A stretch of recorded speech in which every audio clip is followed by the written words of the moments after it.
জেলা জুড়ে ২৪ ঘন্টা ব্যবসায়ী বন্ধ ডেকেছে Malda merchant chamber of commerce. গত কয়েকদিন আগে মালদহে বুলডোজার দিয়ে দোকান ভাঙচুরের ঘটনায় এবারে ২৪ ঘন্টার বন্ধ ডাকল জেলা বণিক মহল। সোমবার সকাল থেকে মাইকিং করে গোটা জেলা জুড়ে ২৪ ঘন্টার জন্য এই ব্যবসায়ী বন্ধ ডেকেছে Malda merchant chamber of commerce. সোমবার সন্ধ্যায় ইতিমধ্যে মার্চেন্ট চেম্বার অফ কমার্স এর তরফ থেকে জানিয়ে দেওয়া হয় বন্ধ হচ্ছে না, কারণ হিসাবে জানানো হয় সামনে রয়েছে শিবরাত্রি ও উচ্চ মাধ্যমিক পরীক্ষা। বন্ধের জেরে যাতে কোনো সমস্যা না হয়। কি বেরিয়ে এলো? দেখুন, ৯ই ফেব্রুয়ারি জয় লজে একটা ঘটনা ঘটেছিল। তার পরিপ্রেক্ষিতে আমরা পশ্চিমবঙ্গের মাননীয় মুখ্যমন্ত্রী শ্রীমতী মমতা বন্দ্যোপাধ্যায়ের কাছে একটা লিখিতভাবে অভিযোগ দায়ের করি এবং তার পরিপ্রেক্ষিতে জেলা প্রশাসনকে আমরা জানাই এবং পুলিশ প্রশাসনকেও আমরা জানাই এবং তার এগেনস্টে একটা এফআইআর আমরা করি। অলরেডি দুজনকে অ্যারেস্ট করা হয়েছে, কিন্তু মেন কালপিটকে ধরা হয়নি।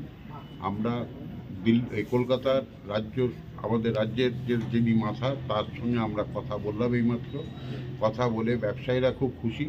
রাজ্যের মাথা আমাদেরকে একটা আশ্বস্ত দিয়েছেন, আপনাদের ওপর কোনো রকম অত্যাচার হলে আমাদের পশ্চিমবঙ্গ রাজ্য সরকার তার পিছনে আছে এবং আমরা তার এই তার কথা শুনে আমার এখানকে সমস্ত জেলার যারা লিডার তারা এখানে এসেছিলেন।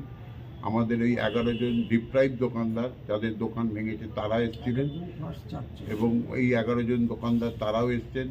উপরে আমাদের আরও 4 জন দোকানদার তারাও এসছেন এবং তারা প্রত্যেকেই খুব খুশি যে না, মাননীয় রাজ্য সরকার যে চিন্তা ভাবনা করেছেন সেটা খুব ভালো চিন্তাভাবনা এবং তার জন্য উনি আমাদেরকে রিকোয়েস্ট করেছেন যে এটাকে যেন বন্ধটাকে উইথড্র করে নেওয়া হয়।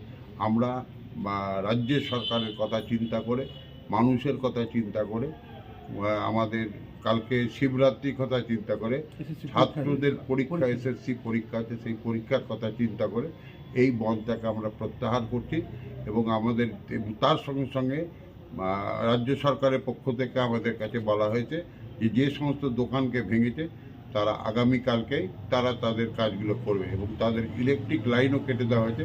সেটাও ইলেকট্রিক লাইন 1 থেকে 2 দিনের মধ্যে ইলেকট্রিক লাইনটা হয়ে যাবে। এর থেকে ভালো খুশি ব্যবসায়ীরা। মুখ্যমন্ত্রীর সঙ্গে কথা হলো? আমরা পশ্চিমবঙ্গ রাজ্য সরকারের সব থেকে যিনি মাথায় আছেন তার সঙ্গে আমাদের কথা হয়েছে। বলছি, আপনারা গ্রেপ্তারের দাবিও করছিলেন একটা? হ্যাঁ, আমরা গ্রেপ্তারের দাবি করছি। রাজীবকে গ্রেপ্তার করতে হবে এবং আমাদের মাননীয় এসপি সাহেব উনি কথা দিয়েছেন যে উনি গ্রেপ্তারের দায়িত্বে উনি গ্রেপ্তার করবেন তাকে। আপনারা কি আবার বৈঠকে কোনো বসছেন? আমরা অলরেডি এখন এটা হওয়ার পরে চেম্বার অফ কমার্সে অন্যান্য শাখা সংগঠনকে নিয়ে বৈঠক বসবো, কিন্তু সিদ্ধান্ত আমরা এখানে আজকে আলোচনার পরে আমরা এই সিদ্ধান্তটা জানিয়ে আমরা বন্ধটাকে প্রত্যাহার করলাম।